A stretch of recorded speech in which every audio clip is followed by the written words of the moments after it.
Hello friends, welcome to my channel. మనం MI app open చేసినప్పుడు కొన్నిసార్లు యాప్ అప్డేట్ అయినప్పుడు రకరకాల భాషల్లో మనకు కనిపిస్తూ ఉంటుంది. చూడండి, నాకు ఇక్కడ రకరకాల భాషల్లో కనిపిస్తూ ఉంది. సో దీన్ని ఎలా సెట్ చేసుకోవాలి ఇప్పుడు మీకు చూపిస్తాను. కింద చూడండి, మీకు ప్రొఫైల్ సింబల్ కనిపిస్తుంది కదా, చిన్న మనిషిలాగా లాస్ట్ ఆప్షన్. సో దాన్ని మీరు క్లిక్ చేయాలి. దాన్ని క్లిక్ చేసిన తర్వాత టాప్ రైట్ కార్నర్లో సెట్టింగ్స్ క్లిక్ చేయాలి.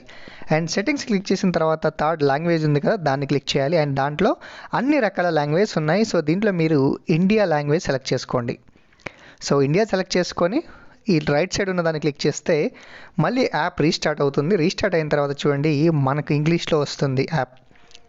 చూడండి, అన్నీ కూడా ఇంగ్లీష్లో వస్తుందన్నమాట. సో ఇలా మనం సింపుల్గా ఎంఐ యాప్ లాంగ్వేజ్ని చేంజ్ చేసుకోవచ్చు అనమాట. Thank you for watching this video.